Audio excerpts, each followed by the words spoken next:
Attendee staff, attendees staff. There you go. Yeah, You can mute him. You can mute him. we can Ooh. Oh.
Hi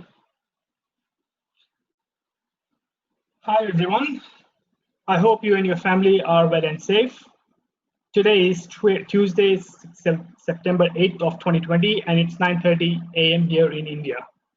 Welcome back to another live session of Octane Virtual Meetup, where we focus and talk about various hot topics on IBM Planning Analytics powered by TM1.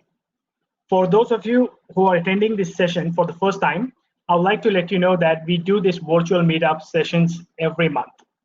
So make sure that you are all up to date with all our future meetup sessions. Today, we will be covering a very interesting topic, and the topic is TM1 PA hacks for Excel, how to use dynamic arrays and other cool features to enhance the productivity of the reporting.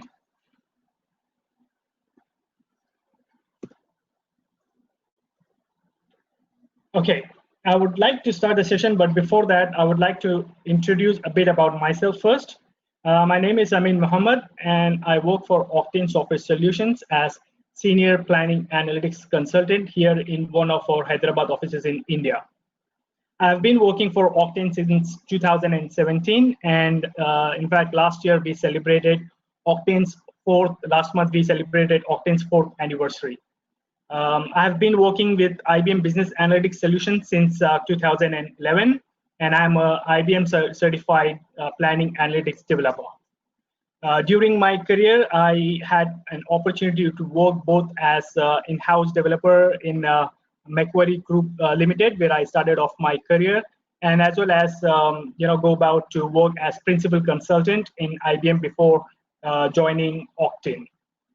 I've also managed upgrade projects for IBM Planning Analytics and migration from on-cloud premises to cloud. My email ID is mentioned in the last line of the slide. Please feel free to shoot me an email in regards to today's session or any feedback that you may have pertaining to this particular session or any future sessions that you would want me to cover off. For the agenda, I have the following. So I'll start off about Octane, who we are and what we do, and then we will jump into the main topic for today's session, which is the TM1 PA hacks. And then finally, we will wrap up the session with any question and answers that you would have at the end. So about Octane first. So to start off, we are an IBM Gold partner. So we have 6 offices, out of which 2 offices are in Australia and 4 in India. Octane head office is based in Sydney, Australia. We have more than 40 certified IBM planning analytics consultants in our 6 offices. And together we have delivered more than 100 projects successfully. So a bit about what we do. So our 4 key areas of expertise are providing consulting, development, support, and training. Our offices in India has 24/7 support center wherein we manage our global clients all day, all year. We also provide virtual IBM planning analytics training sessions to our clients. Now let's get started off with our topic. But before that, I'll just like to make a few disclaimers. So one of the primary reasons for me to choose this particular topic is because IBM, unlike any other product companies that I know of, do appreciate the importance of Excel in any enterprise, and it proudly embraces Excel. So in this presentation, I will try and demonstrate to you the power of new dynamic array formulas and how you can actually use this on TM1 data in planning analytics for Excel, also known as PAfE, and complement each other's capabilities thereby.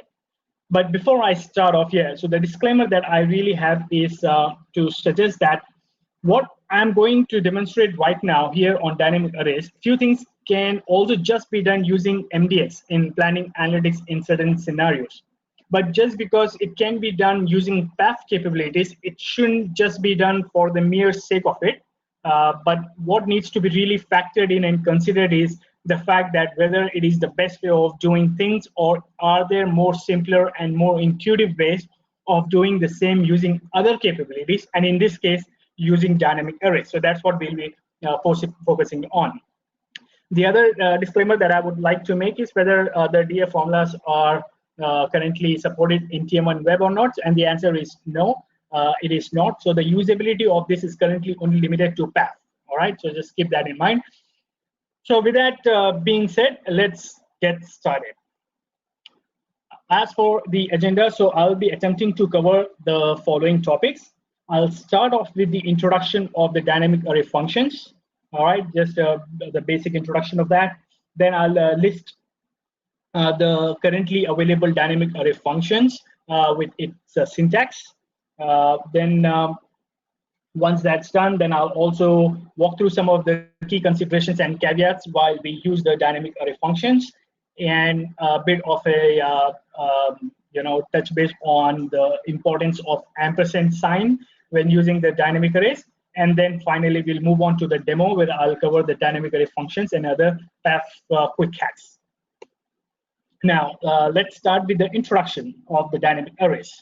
So in September 2018, Microsoft released the dynamic array formulas for Excel for Office 365. So it's been there for quite a bit of time. According to Microsoft, the formulas that actually return arrays of variable size are called as dynamic array formulas. So that's a very simple definition of what dynamic array formulas actually mean. With the dynamic arrays, there has been significant changes in the Excel's calculation engine. So you will actually see that as we do the demo. And as the name suggests, it's dynamic, meaning the formula can dynamically spill to multiple rows and columns, giving multiple results. Also known as the spill array or spill range at some times. And I'll also show you that during our demo, what a spill range will look like. While the formula actually still sits in just one cell. So you do apply the formula in one cell, and then the rest of the cells will automatically apply that formula. So it is relative to the data of the cell, which means that if you add a new data and it qualifies a condition, the range resizes automatically. It is only currently supported in Excel 365, so make sure you have that version of Excel, and that it is not supported right now in Excel 2010, 13, 2016 perpetual license, and 2019 perpetual license. So that's where it is currently not supported, but in future it may even be extended to that as well.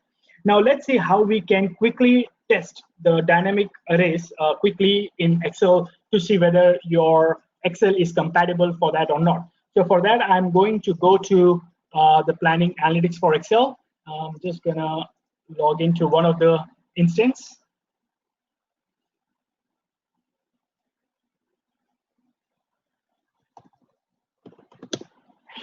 And I'm going to now open one of the custom reports that we have here. Okay, to check whether your Excel is compatible with dynamic array functions, just type equal to filter, which is one of the dynamic array functions.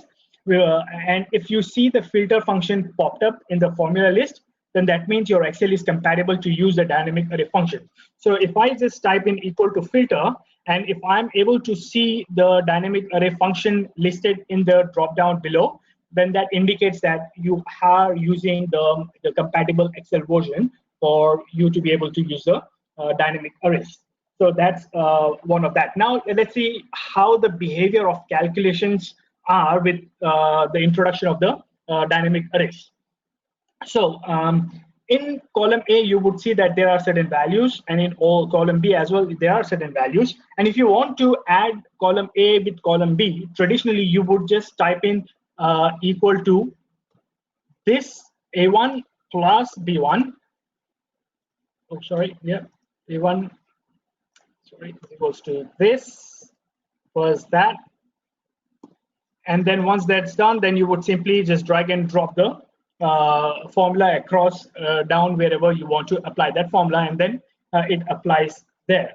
And if you are more of an advanced user where you know how the arrays actually work, then you would typically select the cells that you want to apply the formula for.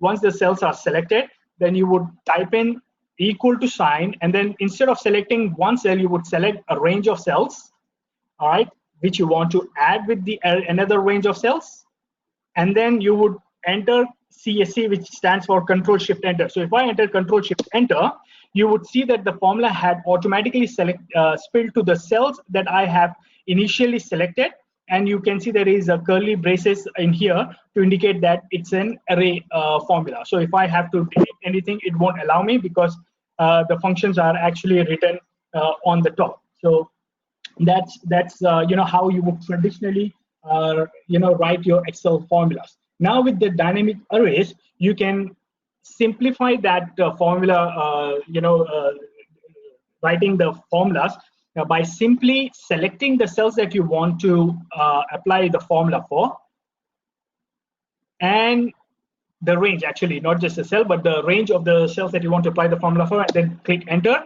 And as you can see, without me having to do anything else, just by selecting the formulas that I have selected initially, it had automatically spilled the formulas across to all the rows that requires that particular calculation. Now, a few things to note in here is that if you get a blue border when you select a particular cell, as you see there is a blue border. Now that indicates that you are within something called a spill range. A spill range is where you have your dynamic array formulas applied. So if you try and delete a particular cell within that, obviously it will not allow you. Similarly, if you somehow enter any value within that spill range, you will get a spill error because it's now trying to spill your formula, but it is not able to because you have already got a value inside it. And if you just delete that, then it will automatically start working to that. So that's a bit about the dynamic arrays. I would say more of the basics around that. So coming back to this one. Okay, now that we have seen how the dynamic array works, let's see how it is different from the legacy Excel formulas, right? So in Excel, in legacy Excel, which is the Excel pre-Excel Office 365, array formulas, also known as the legacy array formulas, always return a fixed size result, as we had actually seen. They always fill into the same number of cells. To enable array formulas, you had to first select the fixed rows and columns and then hit the Control-Shift-Enter. The spilling behavior in this topic does not apply to the legacy array formula. So that's something that we have to be clear about. So that's more about how the dynamic array formulas are different to the old legacy Excel formulas.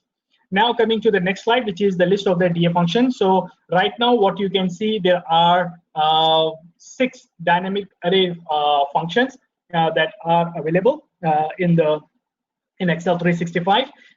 So while all of these formulas by itself may not necessarily be that productive, but if they are used in conjunction with other Excel formulas, then its true potential can be utilized. So the first one that we see in here is the filter function, and that is the most famous and commonly used dynamic array function. So this function actually returns a range of data based on a supplied criteria that matches that particular match records.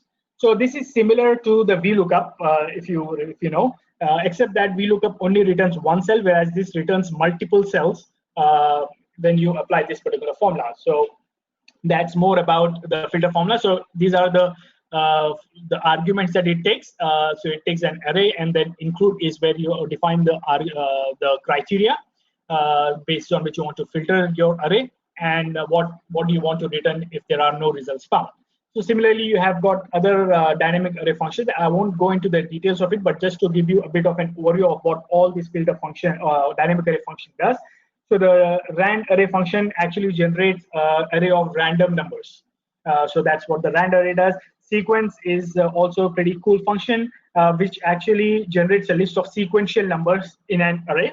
So the array can be one-dimensional or two-dimensional. So it can cover the row and the column. And the start and the step values are the arguments within that.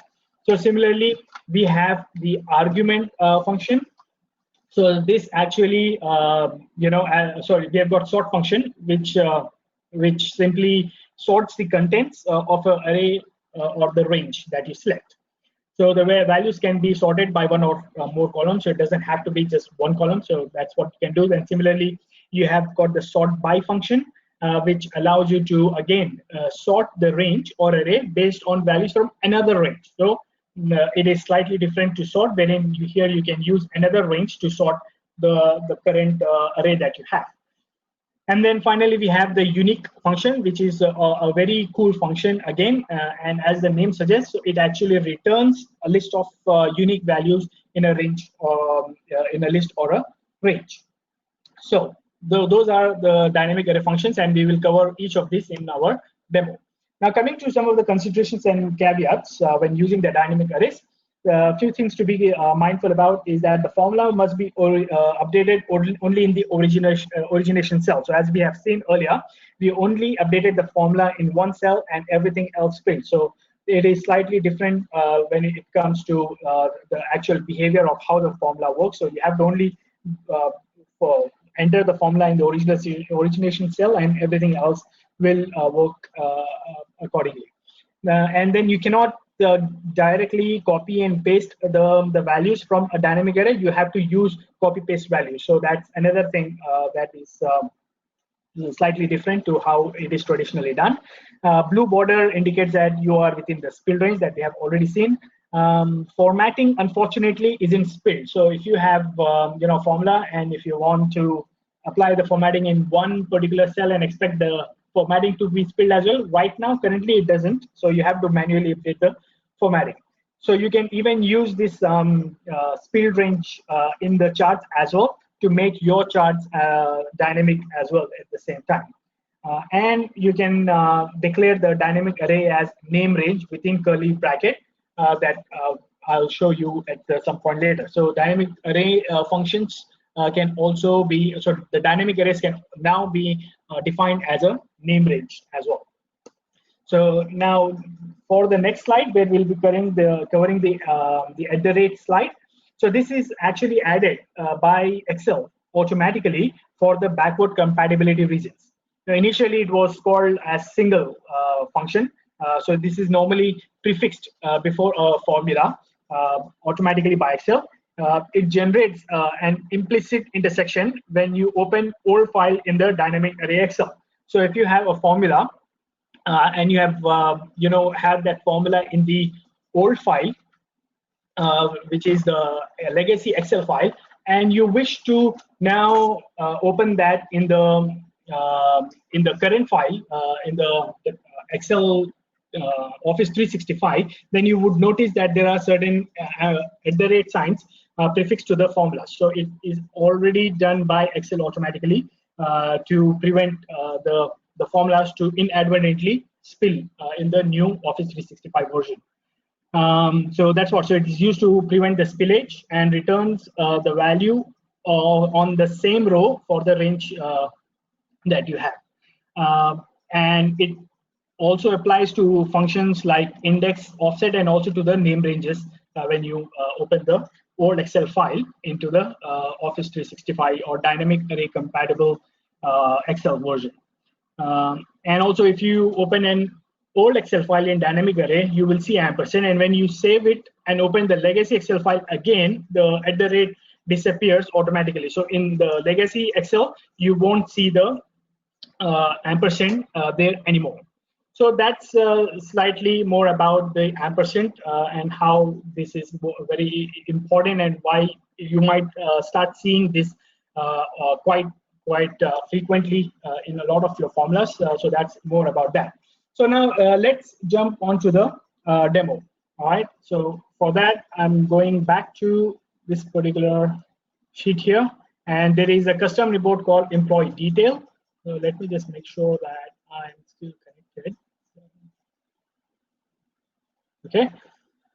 So now before I start off, let me just set the scene here for you and showcase the problem statement before that PAfE users usually face, and see how we can address it using the dynamic arrays.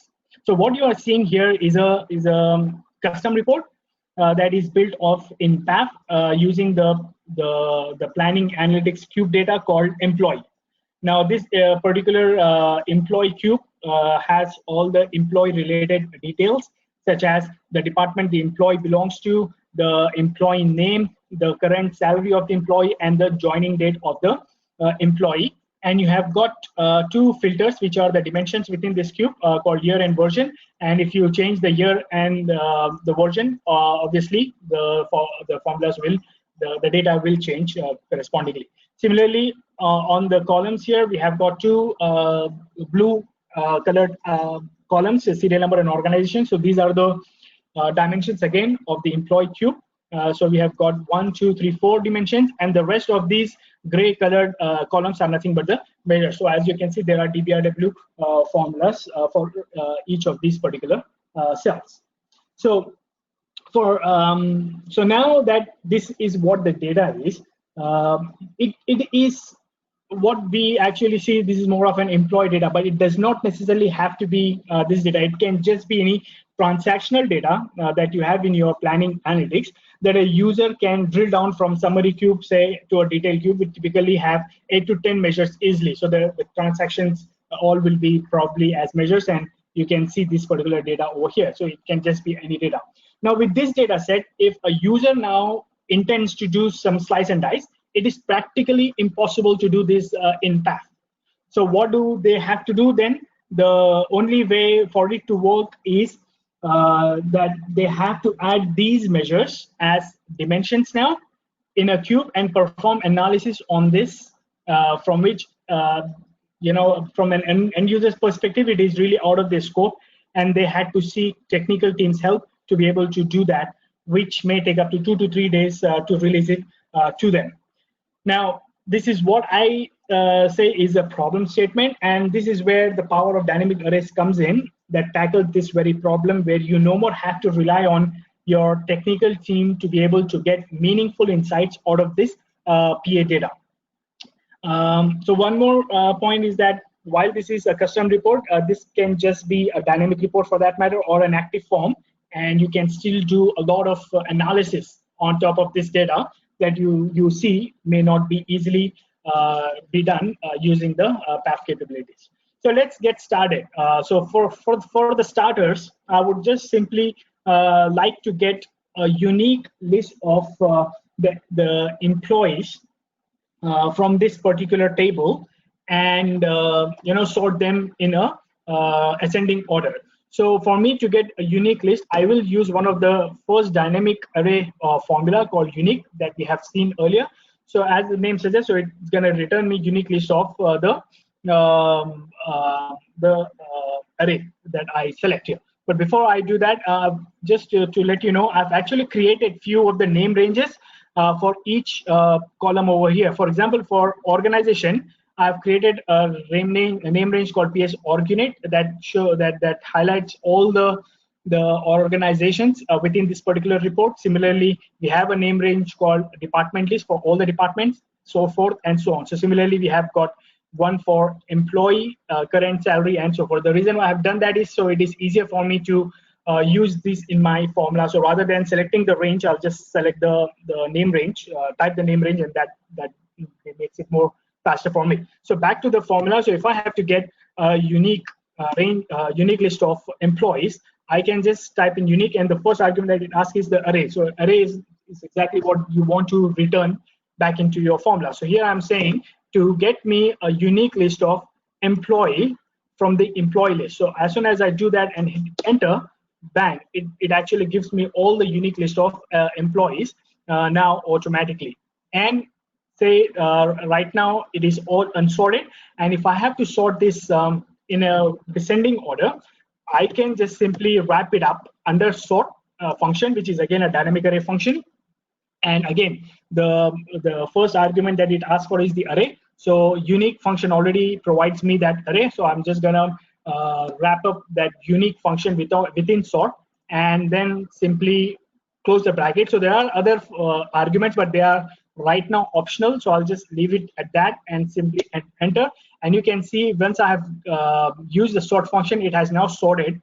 But here it has sorted as in ascending order, which is the default behavior when you use a sort function. So what do we do if we want to sort it in the descending order, which is in the Z to A? So if I have to do that, so there is an argument called sort order. So sort index, we'll just skip it for now.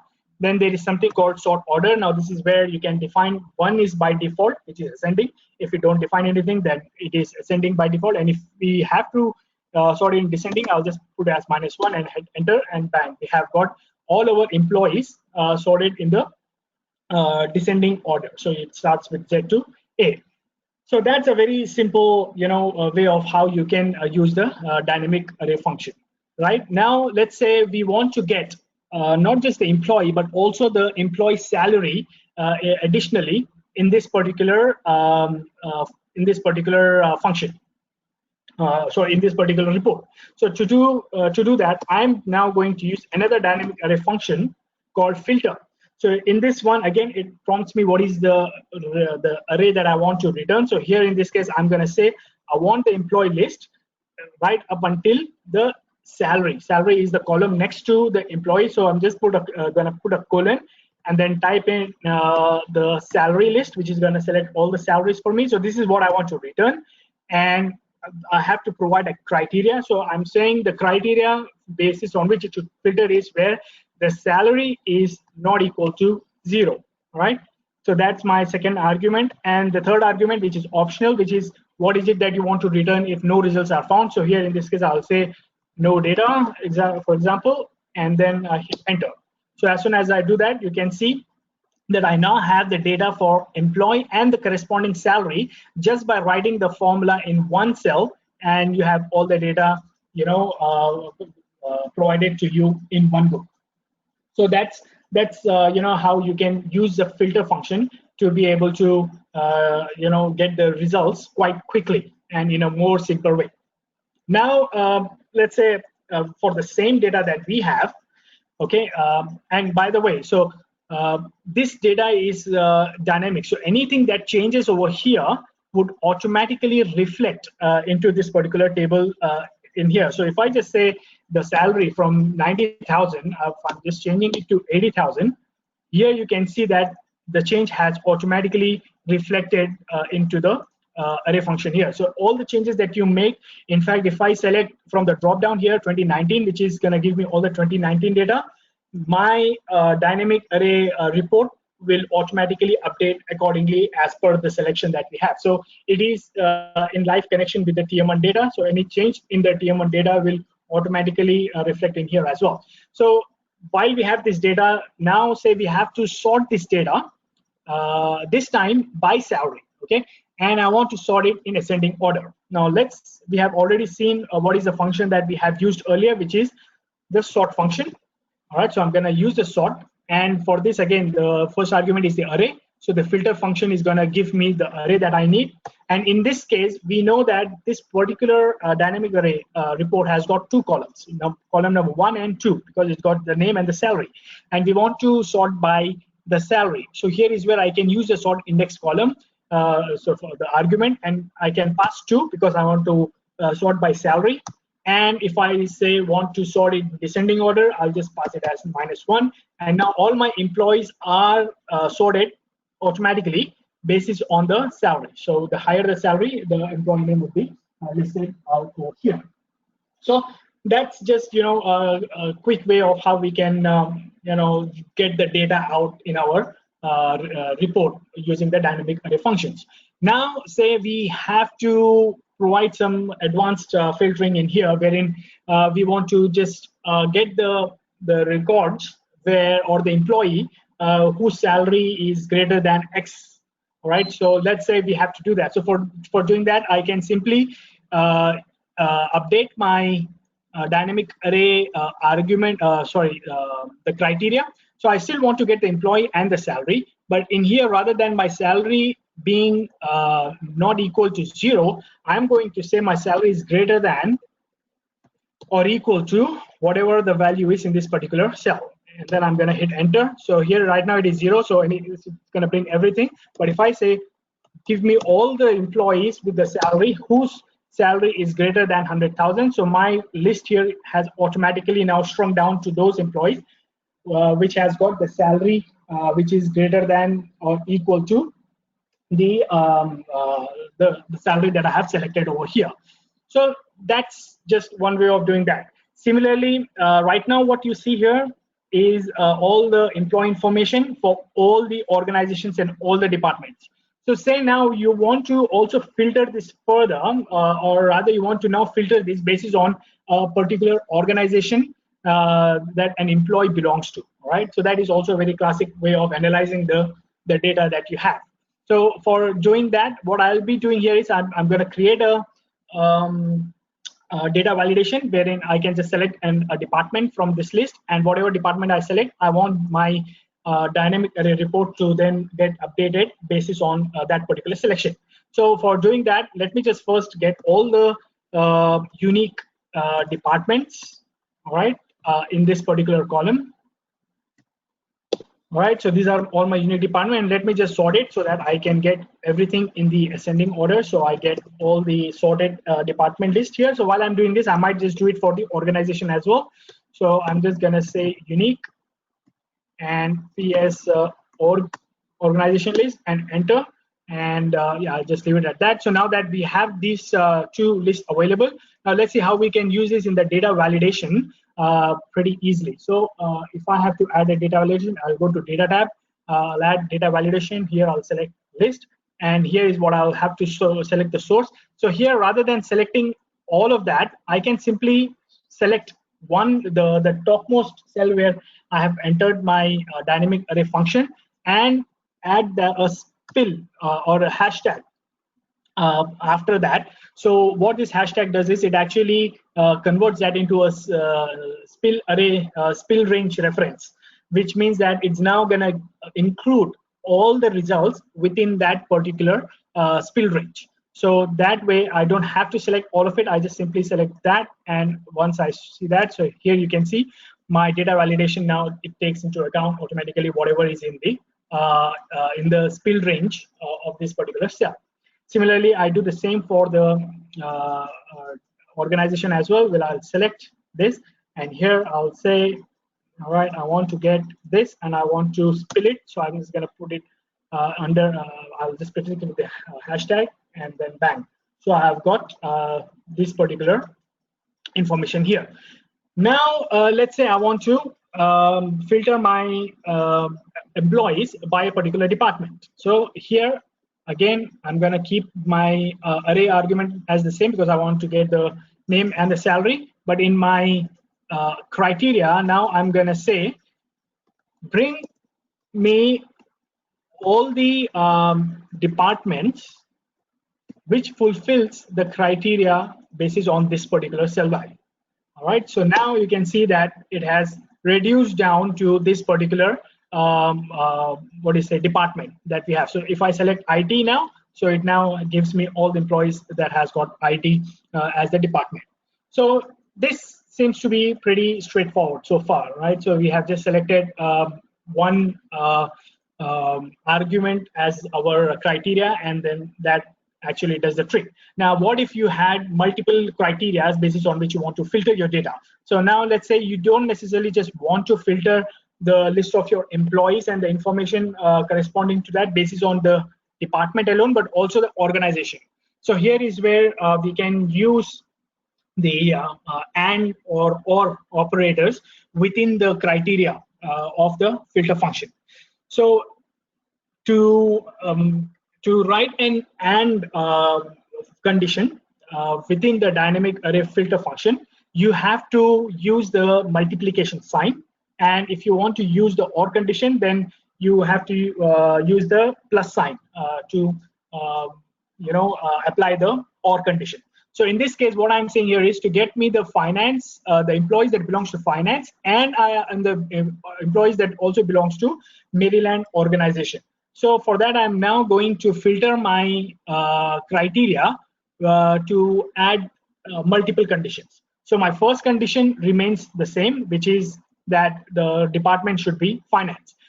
Now, to add the second condition, the rule is that you have to enclose the conditions now in a bracket. So your first condition should be within a bracket, then followed by the operator. In this case, if it is and, it has to be a multiplication line operator, and then followed by the second condition. And the second condition is PS org list is equals to this, and I'm gonna enclose that my second condition as well within the bracket. And when I hit enter, now you can see that I have been able to now filter my data further basis on the two conditions that I have. So that's pretty much how you can easily filter your data based on multiple criteria that you have. Now that we have this data, and if you want to add the serial number, for example, over here for this, and we want to add the serial number dynamically, how would we do that? One way of doing it is by using the row function in Excel that will give us the serial number, but the downside of that is that it is not dynamic. So then what do we do? So then we can use a second dynamic array formula, which is sequence, right? Now sequence actually gives me the sequential values in an array. So just to give you an example, if I have to use a sequence function here, the first argument that it asks is how many rows do you want to you want to get your values for, right, sequentially. So here if I say 2, that means that I want to get for 2 rows, and say for example the column, I say just one column, what is the starting value that I want to start my sequence from. So I say start from 1, and how do I want to increment it for each row. So I would say increment 1 for each particular row, and if I hit enter, you would see that the numbers have now sequentially been added into my Excel for 2 different rows, with the second one incrementing with the the value 1 from the previous value. So if I just have this as 3 over here, then obviously that will change accordingly. So this is how we can use this sequence function. So that's one way of writing the sequence function. The other way is by simply putting the first argument and leaving the rest as it is. If you leave the rest as it is, then as you can see, the rest of them will be defaulted to 1. So if you don't define the rest of the arguments, then that's what you have to do. So now that we know how we can use the sequence function, now let's apply this to our table. All right. So here I would just have to use the sequence function, but for that I need to know how many rows that I have to go down to, and that will totally depend on the number of results that it is returning me. So what I can then do is I can use a filter function to get me the number of rows, and then I can wrap it up under count A, which is going to count the values and then simply give me the result. One way of doing it was that I could have just used count A, and I would have used this cell, this one, yeah, and then I put a hash. But as you could see that once I put a hash sign, it has actually taken into account the entire table, which means that now instead of getting 3, I'm getting 6, which is not quite right? So we need the sequence to have pass the value 3 in here. So what is the way that we can use that? The way is to use the filter function, and we simply use the criteria within our filter function, and then wrap it up under count A. So here is what I'm going to do. So count A, and here I'm using filter function, and my array is just get me the employee list, and for the criteria is going to be the same, and then I'm just going to do that, and there you go. So now that we got the value that we need based on the criteria that we have, we simply have to put this within our sequence function, and there you go. So now we have all the values, all the serial numbers pertaining to this particular report, or the values that it returns. So if I select Florida, then this serial number automatically updates here. So that's just the other way of how you can use one of the dynamic array functions to get the the sequence numbers or the serial numbers out. The other thing that normally happens is with regards to the joining date, specifically, the analyst would want to see the number of employees who have joined during a certain date range, the joining date, right? For example, they want to see within in 2019 who are all the employees who have joined the organization. So here is where we can now extend our filter function to now take into account the joining date. So the concept is going to be the same, wherein you have the from and the to, and you're going to use an and condition to filter your employees that falls between this particular date range. So to be able to do that, so let me just get that out. I'm going to now use a filter, and here in this case, I'm going to get my employee, All right, employee, and I'm gonna get till the joining date because I will also want to see the joining date here. So I can say PS joining till my joining date. So that's my array.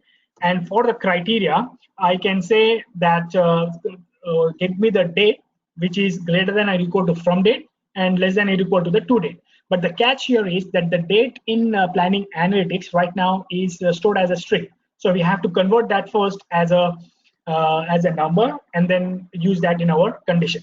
So if I say number to value, which is going to convert this string into text to a numeric, I'm just going to say, all right, so this is what I'm converting into a numeric. Once I have converted into numeric, I'll just put a condition saying if it is greater than or equal to this is my first condition. And similarly, I'm going to put the same thing in the second condition, number to value. My PS joining date is less than or equal to this, and I'll hit enter. Yeah, so there you go. So as soon as I've done that, now I've got all the employees with the salary and the joining dates. So now if I reduce this to from 2018, if I want to get it from 2018, here is what you can see that now I've got all the employees from starting from January 2018 till end of 2019. So that's how you can actually do that. Now, how about we having to now sum this particular information. So say, for example, now that within this date range, I want to know what is the sum of the salary that has been paid by the organization. So to do that, I will just simply remove the name and as well as the joining date from my list. So I'm just gonna keep one thing, which is the employee, the salary. So because I'm getting the salary here, all right. So this is what the salary is. Now, if I have to do a sum, I can simply write a formula here called sum, and then I put a hash in here to include all of that, and bang. So this is now what my total salary is that has been paid to all the employees between this particular date range. And I can simply wrap this within the filter function within sum rather than putting a reference, field reference. So I'll just put that over here and it does the same, it gives me the same result as well. So this way we can get the sum of the salary that has been paid for this particular date range.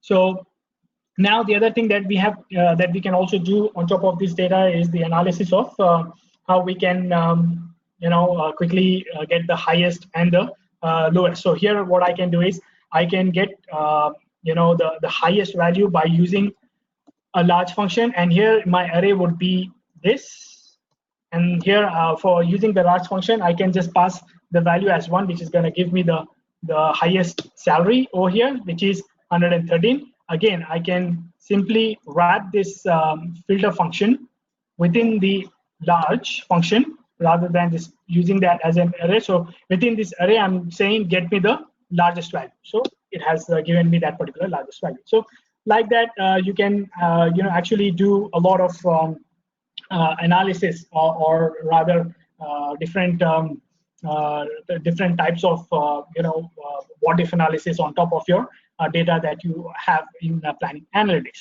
Now, say you want to. So far, what we have seen is all the information which is based on the drop-down selections or at the top. So what if you want to get all the sum of the salaries for all the organization at once? So here we see we have used this as a criteria. Right now, we would want to use that as the main basis for us to get the data out. So if I want to get all the list of the organizations, I can just use this unique formula, and then I get this. Now, once we have got all of this, now I can simply do a sum ifs, and then simply get the sum of the salaries for each organization. So my sum range would be PS salary because that's what I'm summing.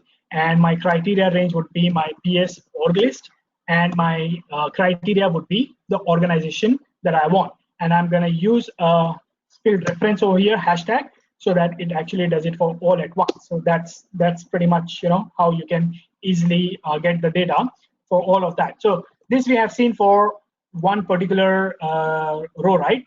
Now, similarly, what if you have got a crosstab information? So here you can have again unique list of organizations.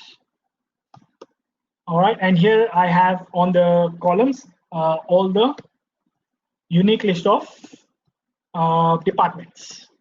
All right, so one thing that to note here is by default it actually spills across to the rows. If you want to spill it across to the columns, you can wrap it up under transpose, and that will now spill that across to the column. So now that we have got a cross tab basis on the information that we have here, now we can simply, to know how many employees are there for each department and organization, can use a count ifs function to say what is that you want to count. So I'm going to say employee list, and what is my criteria, the criteria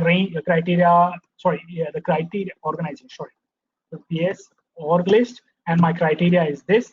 I want to spill it to the below. Similarly, my second criteria would be PS department list, and my criteria in this case will be this, and I want to spill it across. As soon as we have done that, bang, we have got all the employees, the count of employees by each department and each organization just by writing the formula in one cell into this particular cell. So these are the different, analysis that you can do into this one. There are a lot more that I may not be able to cover given the brevity of time. So just to conclude over here, what we have seen here is the power of dynamic array functions in conjunction with other Excel and PAfE functions to take the data analysis to a whole new level that may not have been achieved that easily if we had restricted it to just the PA capabilities. So that's just how we can use this information to bolster or increase the productivity of doing what if analysis on top of our data. Then that's with regards to that. Now let's move on to some of the PAfE related hacks. So for that, I'm going to just close this down, and so everything is there. I'm now going to open up a dynamic report in here. All right, so that's just, oh, sorry, my bad. So I'm just going to open dynamic report, which is, my bad, selected the wrong one, which is this one. All right, so this is the PAfE dynamic report, and what you're seeing here is a dynamic report in PAfE showing the current year and the previous year budget data by account and by company. And then there is also a various percentage column that shows the current year versus the previous year variance percentage. So it's, as you can see, a very long listed report. So if you have to see the data for a particular account, you have to really struggle to scroll up and down and try to locate the account, which becomes quite a tedious and a bit of a frustrating task if you see here. Surely one way of doing this, of achieving this, which is seeing the particular account, or rather filtering a particular account to see what you want, is through MDX by entering the MDX statement in the TM1 RPT row function. But that's going to reduce your report size to only limited number of results that it returns. But what if you don't want to hamper the structure of your report and would still want to be able to easily navigate the account that you want to see here without changing the structure? So obviously with the MDX that may not be possible, because with the MDX it will, as soon as you filter your MDX, it's going to reduce your report size and it's not going to be the same anymore. So to do that, this is where we can create a searchable drop-down list using the dynamic arrays again to highlight the cells that we want easily, so that we can easily see the data pertaining to that particular account in this case. So before I show you how we have created this searchable dynamic data validation list, I would like to just show you how it actually works. So in this particular cell here, if nothing is entered, you would by default see all the accounts that are there in this particular report. So if any new account is added, obviously this will get automatically updated in this particular list as well. Now, I can simply select an account from this list, for example, all right? And then if I just go down, I would see that that particular, just updating. That particular record is highlighted. So there you go. So now I don't have to scroll down and figure out where exactly it is. I can easily see where exactly it is been updated. So that's just a quick way of doing that. So that's one way of doing that, right? But we don't necessarily want to be able to do that. I want to basically able to just put some wildcards over here, and then it should just give me a data validation list, which is much more finer or refined data validation list based on that condition. So for example, I know that the accounts starting from 60 are all payroll accounts. So if I have 5 type 60 over here, I want now my validation list to reduce down to only the accounts that has 60 in it. So that's what has happened here. So as you can see, now my validation list has reduced to significantly less number of values based on whatever the information I have supplied over here. So now I can simply select one of the account over here, or I can just leave it as 60. And then if I go back to my report, now you would see that all the accounts which was in the validation list has now been automatically selected. So that's how you can actually use the dynamic arrays to create a very refined data validation list, so that it becomes easier for you to navigate your data, which in PAfE again it is not possible because with sub-NMN you have to click at that down arrow to keep going to the next level. So that's just how it can be done using the data value dynamic arrays. Now let's see quickly how the working of it is. So if I have to unhide the sheet where I have written that dynamic array formula. So here is where I've used this filter function. Again, nothing unique. We have gone through that. We have put it under unique and sort to get the unique list and sort it in the ascending order. So this is what I have used, and I have wrapped within my criteria. I'm saying search whatever is inputted in that cell where we entered it, and within the array list, which is the employee, the account list. So if it finds it gives me the results, and if it gives the results, then that means that my list will automatically be updated. And this is what I'm using as a reference into my data validation here. So it is as simple as that. So as you can see, so this refers to this particular range, and I've used the hash sign here so that it spills.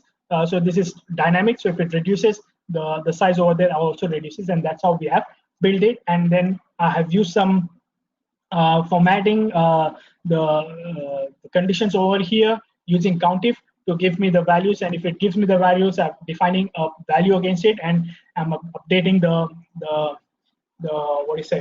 formatting of it in the name range in the TM1 report range over here. So that's simple way of updating your formatting in the custom the dynamic reports. Now, say we have this variance percentage, right? So now this variance percentage actually shows 2020 versus the previous year variance percentage, as you can see here. But again, it's not looking very pretty. Like you won't be able to just make out how you are trending by just looking at this numbers, because it's not very intuitive. Now, what I can do is I can add some color coding over here. And if I have to do the color coding, obviously one way of doing it is through the conditional format.